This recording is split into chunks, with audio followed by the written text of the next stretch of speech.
2020, a new year, a new decade, a new you. A year so nice you say it twice. So why did it all go so horribly wrong? The world on fire, World War III almost, Brexit, negative oil and murder hornets. Not to mention that thing that will not be named. So is 2020 the worst year ever? Let's sit back and recap this dumpster fire of a year. The year Black Mirror was less strange than reality. January 1st. 2020 started with a bang like most New Years, but the fires didn't stop there. Australia experienced its worst wildfires on record. It's estimated that 3 billion animals were killed or displaced by the fires, with so many koalas lost they are now being considered a threat of extinction.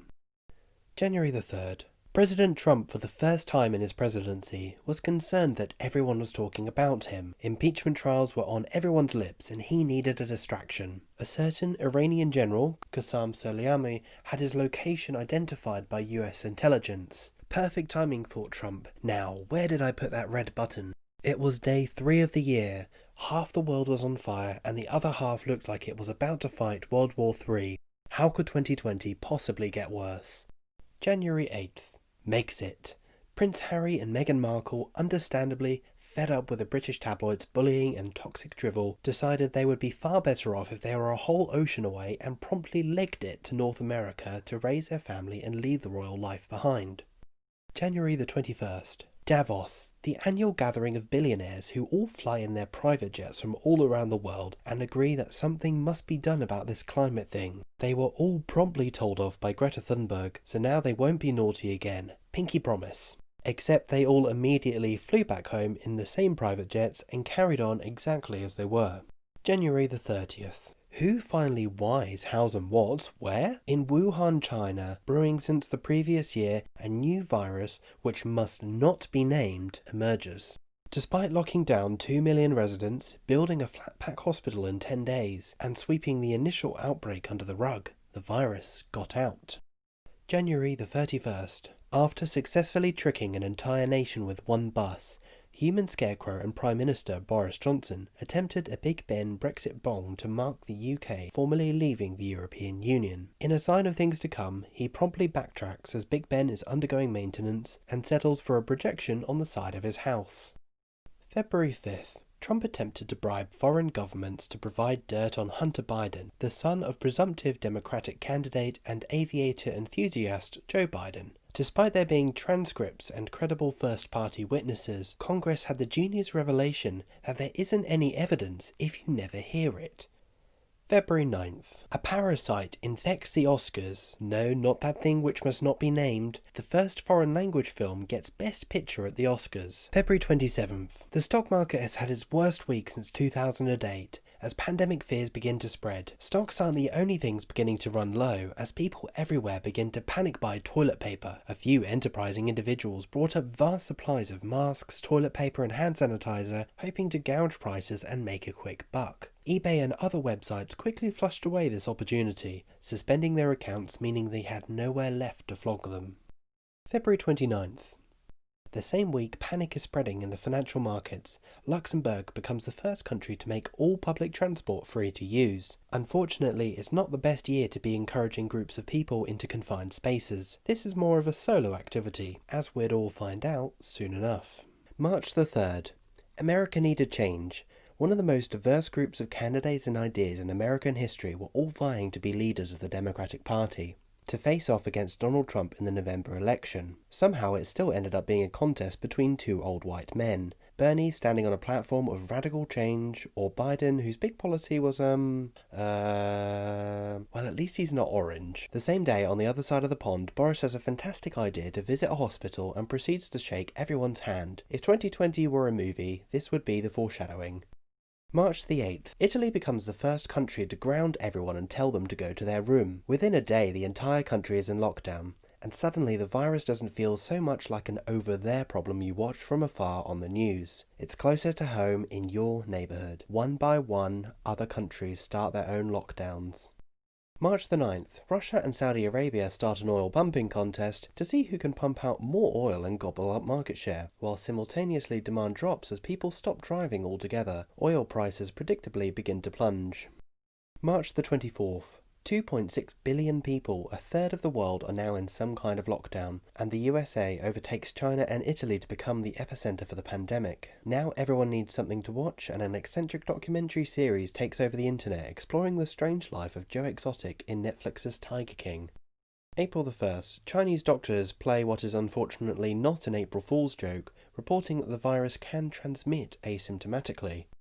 April the 5th, after many big-brained people keep setting fire to 5G masts, claiming they cause cancer or control minds, YouTube finally decides to start clamping down on the conspiracy videos. The same day, the Queen delivers an inspiring speech evoking the Blitz spirit and reminding us all to do what we do best: flick the kettle on, make a cuppa, and stay at home in front of the TV. Boris Johnson is also admitted to the hospital with COVID symptoms. We're all asked to stand on our doorstep and clap for the hard-working NHS by the same government that keeps the hospitals understaffed. April the 20th. For the first time in history, oil prices went negative. With no one driving anymore and most storages full, oil traders had to pay people to take the oil. That's like walking into your local supermarket to get your shopping and being paid when you check out. Russia and Saudi Arabia finally agreed to cut production. April the 27th. The Pentagon formally releases UFO footage of multiple unexplained aerial phenomena. Although highly unlikely to be extraterrestrial, at this point in 2020 no one would have been surprised. April the 29th. Just when we think April couldn't escalate any further, a near-Earth asteroid that is 2 kilometers wide makes a close approach of the planet, reminding us just how close at any moment we are to a real apocalypse. May 14th. The UN predicts a mental health crisis post-lockdown as people begin to feel the toll of social isolation and economic uncertainty. For many introverts, the long-held dream of people staying 2 meters away at all times isn't all it cracks up to be. May the 24th. Mining giant Rio Tinto says whoops after blowing up the 46,000-year-old Yukon Gorge caves in Australia. The same day, a once-in-a-decade storm batters 3,000 kilometres of the West Australian coast. May the 26th. The tragic killing of George Floyd by police officers leads to hundreds of Black Lives Matter protests around the world.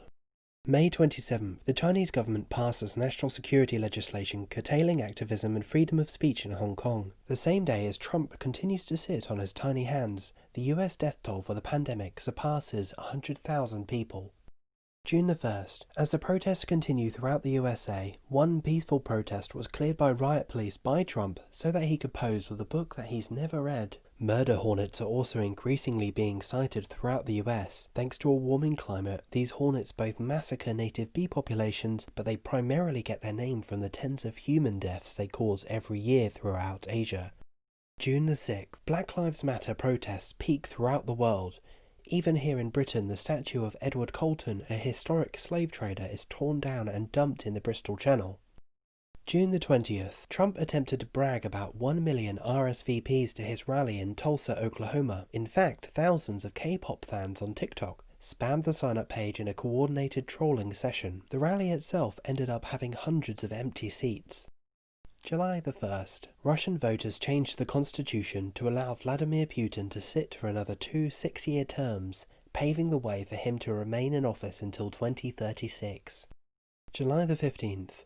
Multiple CEOs and celebrities have their Twitter profiles hacked to promote a Bitcoin scam. Within minutes, $110,000 has been deposited into the scam accounts before Twitter could take down any of the messages. Twitter tries in vain to reassure everyone how secure they are in time for the November presidential elections. July the 25th. As the total cases of the pandemic surpasses 15 million worldwide, the first case is confirmed to have reached the isolated North Korea. August the 4th. Unsafely stored ammonium nitrate causes a massive explosion in Beirut, Lebanon, killing 220 people and displacing up to 300,000 people in the nation's capital. August 19th. Joe Biden confirms Kamala Harris as his vice presidential candidate in a rare appearance outside of his Biden bunker. August the 26th. Amazon continues to go from strength to strength during the pandemic, and Jeff Bezos' net worth ends up exceeding $200 billion. September 20th. BuzzFeed News, which apparently is still a thing, releases a massive trove of 2,657 documents showing trillions of dollars of suspicious transactions from various financial institutions. BuzzFeed is promptly ignored and goes back to coming up with a quiz asking what kind of sandwich you are. September the 21st.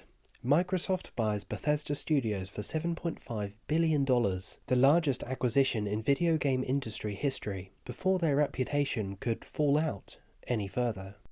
September the 26th. Trump hosts a small ceremony in the White House Rose Garden. No one is socially distancing or wearing masks, and many attendees, including Trump, contract the virus which will not be named. At the event, he announces the nomination of Justice Amy Barrett to the Supreme Court, marking the third justice he's placed on the court, including Neil Gorsuch and I Like Beer Brett Kavanaugh. The New York Times also leaks Trump's tax return, showing him paying less than $750 in federal income tax. September the 29th. As the worldwide pandemic death toll surpasses 1 million people, Trump, unaware that he has the virus at this stage, clashes with Biden in the first presidential debates, with Biden finally telling Trump to shut up. October the 3rd. Trump gets hospitalized with COVID symptoms and treated with an experimental cocktail of steroids. Believing he had received some kind of super soldier serum, he proceeds to parade maskless in front of the White House. October 17th. Down under and a little to the right in New Zealand, the general election ends with Jacinda Ardern winning a landslide re-election, after successfully handling and eliminating the pandemic from the country twice. November the 3rd. The USA goes to the polls, electing Joe Biden as the 46th President of the United States. Everyone immediately accepts this as fact, if only that were true. November the 7th. Outgoing President Trump's lawyer, Rudy Giuliani, tries to book a press conference at the prestigious Four Seasons Hotel. Instead, it ended up being held in a car park outside the Four Seasons Landscaping Company between a crematorium and a sex shop. He would go on to dispute the result of the election, citing voter fraud, and launch multiple legal challenges which would all ultimately fail through lack of any actual evidence. November the 17th. Pfizer's vaccine completes clinical trials with a 95% success rate and is promptly sent to be approved by governments around the world. November 18th. Public art or some kind of interstellar message. A monolith appears in Utah, sparking wide speculation as to how it got there, what does it mean, and why ruin a perfectly good public park. Multiple other monoliths have been spotted since around the world. November the 26th. The largest strike in history takes place in India.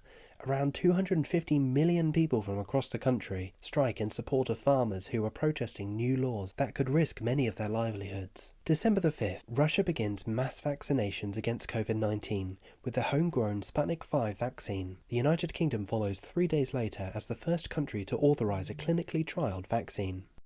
December the 10th, Polish game studio CD Projekt Red releases the long-awaited game Cyberpunk 2077, a dystopian story about the risks of being at the mercy of greedy megacorporations lying to customers. The game is a buggy mess, and promptly reminds everyone of the risks of being at the mercy of greedy megacorporations lying to customers. December the 20th, a new, more transmittable strain of the virus that must not be named begins spreading around Europe, leading to a third wave of infections. December the 24th. As a Christmas gift, the EU gets everything it wants from the UK in a free trade agreement. This covers the free trade of goods, but excludes services, which is the UK's largest GDP sector. 2020 has been a hell of a year. Quite literally, a hell of a year. It's been a devastating year for many, with many loved ones lost around the world. It can all seem vastly overwhelming when democracy is in decline, Western civilization is collapsing, none of us can go outside, and all you want to do is go in the Winchester and get a pint and wait for it to all blow over. It has undeniably been a tough year, and possibly what makes 2020 unique is that its hardship has been felt across the world by almost everyone. But objectively, is it the toughest year ever? We only have to go back in history to realise there are far worse years to live through. Pick any year from World War I or II, or the peak of the Cold War. Go back even a few decades and social justice and equality aren't quite where they are today, even with how far we have left to go. 2020 is now over. Pick yourself up, dust yourself off, and by all means set a resolution for giving up chocolate. If 2020 was the year of together apart, 2021 will be the year where we're all together again. Besides, how much worse could 2021 be? This video has primarily focused on US and UK news. If you want a more in-depth look about what's happened around the world, there are an excellent couple of videos from Wendover Productions looking into this. Thank you so much for watching Open-Eyed. Happy New Year, and see you soon.